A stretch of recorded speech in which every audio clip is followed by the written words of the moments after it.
In this episode, we take up the role of diet in diabetes management.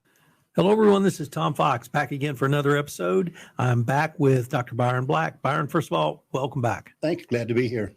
I guess this episode is entitled, Let Food Be Thy Medicine. In this episode, I wanted to focus a little bit more on food, diet, and those types of things. And why have you suggested that food should be your medicine for the condition of diabetes? Okay. Two things need to be looked at when it comes to the food. It needs to be food and exercise, not just food alone. But when it comes to the food, a lot of people try to eat a diabetic diet. And in my research, I found that there's no such thing as a diabetic diet. If you look at some of the major organizations, the NIH, the ADA, and those sorts of organizations, you'll find that they want you to eat a healthy diet. That includes fruits and vegetables. They don't want you cutting those out. And that's why I said, let food be thy medicine. So let's get into the diet, because we probably both dieted over the years. We've certainly been exposed to lots of different diets. My parents dieted in the 60s. They counted calories, lots of different ways to do this. And I would have to say, based on my experience, it's really common sense. Now, there are some foods that will increase your insulin, your glucose, that I think we know we should stay away from. But it is, as you said, a healthy diet. It's portion control. It's variety control, if I can use that. So I was wondering if you am I being way too simplistic, or is it something as basic as that? Or how do you counsel people around the issue of the foods they can or should eat if they have the condition of diabetes? You were spot on with the portion control, the variety. And there's another one, they want you to eat healthy fats. Yeah, that people get dismayed by that. When I tell them that, they're surprised. But you need to be eating healthy fats because that's an important part of your diet. And then you need to be, instead of piling your plate full, you need to be portioning it. And when you portion it, it doesn't need to be one portion of meat. It needs to be a little portion of meat, some portions of vegetables, and some portions of something else, a starch. And then you need to get a variety of fruits and vegetables into your diet. The best way to do your fruits and vegetables is to eat the color of the rainbow. And when you do that, what you're going to wind up doing is you're going to be getting all the nutrients and the vitamins and the minerals that your body requires. When you get stuck eating a certain type of food, you miss out on all the other foods, and you miss out on all those other good nutrients and vitamins. Let's go to portion, because I knew a Navy SEAL once, and he said that your portion, particularly meat, should be no bigger than your fist. And that was his general rule. And if you go outside the United States, at least I've found portions tend to be much, much smaller. Right. Not in Texas. So could you talk to us a little bit specifically about how do you help someone think about a portion? Is it the fist? Is it a couple of cups? How do you help them think through that? Is a burger too much? Yeah, I wouldn't recommend burgers at all. But yes, when you go to a steakhouse, instead of ordering the 12 ounce, you want to look at ordering the 6 ounce, maybe the 8 ounce.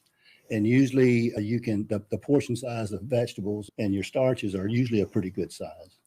But one thing you can do if you really want to control portions, especially if you're going to a place like Olive Garden, where your plate of spaghetti is like 4 or 5 servings, you can have them put most of that in a to-go box before they ever bring it out.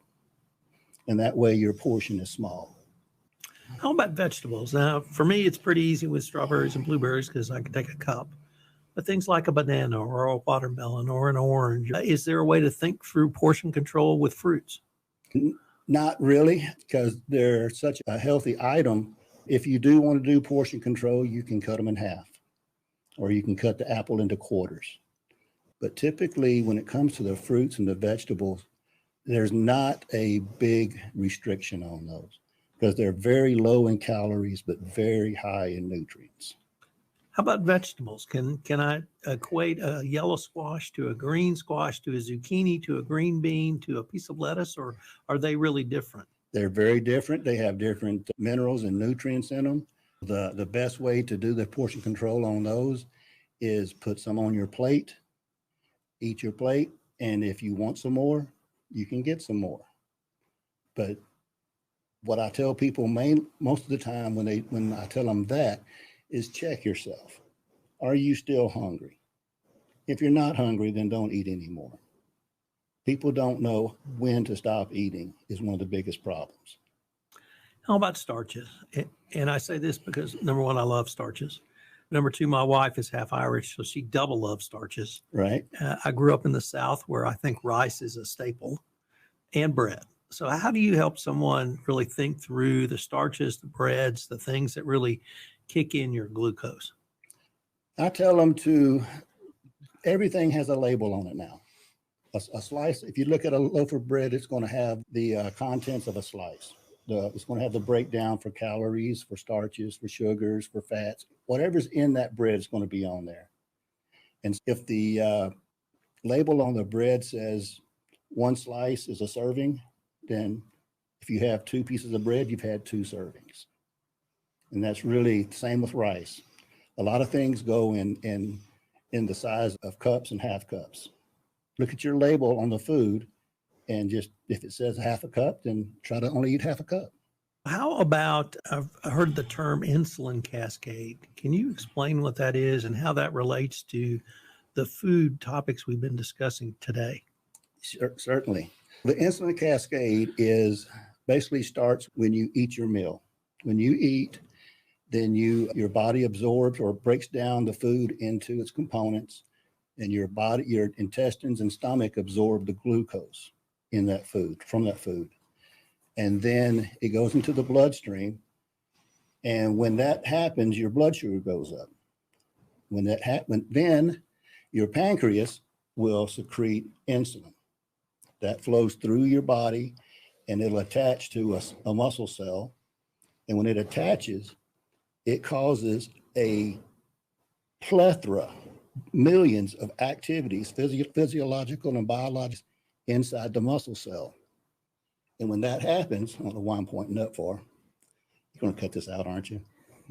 When that happens, as you can see on the screen there, at the top, the insulin attaches to the insulin receptor, and that causes all of the activities or the actions inside the cell to happen. And it winds up over there at the left-hand side of the screen, attaching to that GLUT4 vesicle. And when that GLUT4 vesicle gets activated, it releases that GLUT4 transport protein back up to the cell wall, and that allows the sugar to come into the cell. It's a very highly reactive cascade or action. And so all that has to happen before the sugar can come in. That's called the insulin cascade.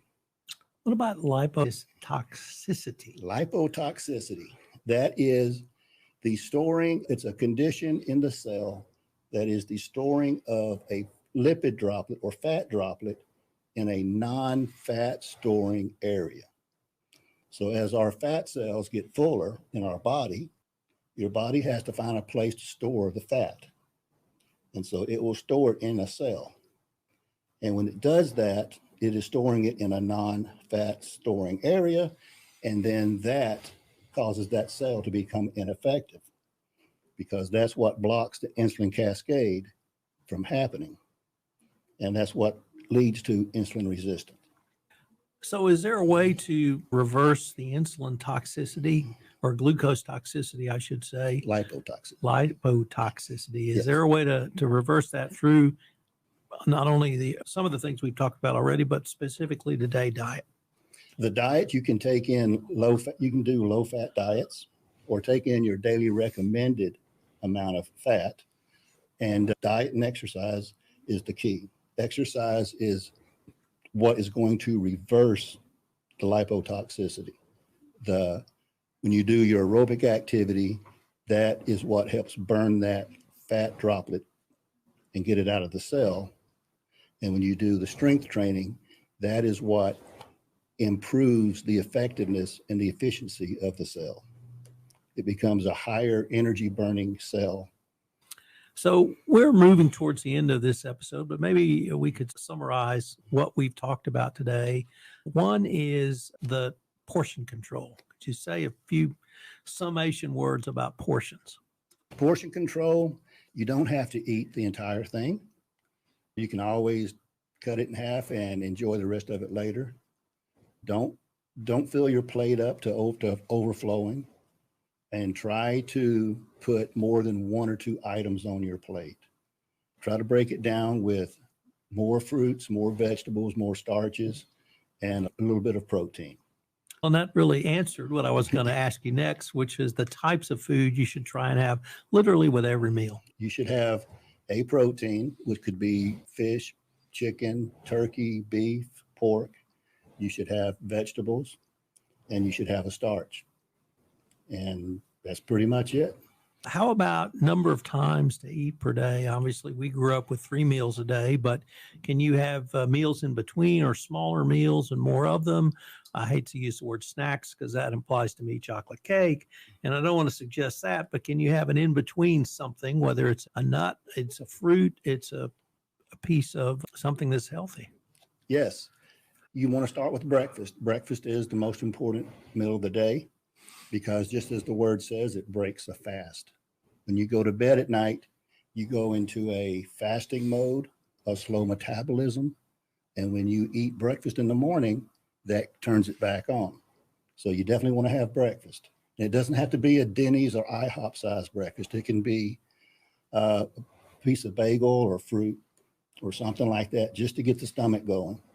I don't recommend drinking your breakfast, because if we were meant to drink our food, we'd have straws instead of teeth. We're meant to eat. Eat your breakfast, eat your lunch, and eat your dinner. And in between, yes, it's very important to have some type of small, for lack of a better word, snack.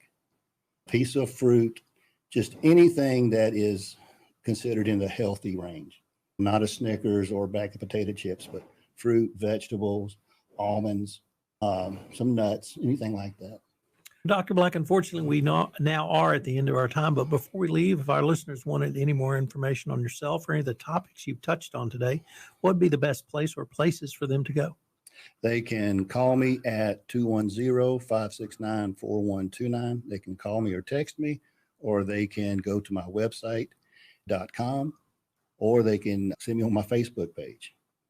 What's the name of your Facebook page? Medical Fitness Clinic of Kerrville. All right. I look forward to continuing this conversation. All right. Thank you. This is Tom Fox again. Thank you so much for listening to this episode of Diabetes, the Metabolic Bully. I hope you've enjoyed it, and I hope you'll join us again. If you have enjoyed it, I hope you'll subscribe, rate, and review wherever great podcasts are listened to. Diabetes, the Metabolic Bully is a production of the Texas Hill Country Podcast Network.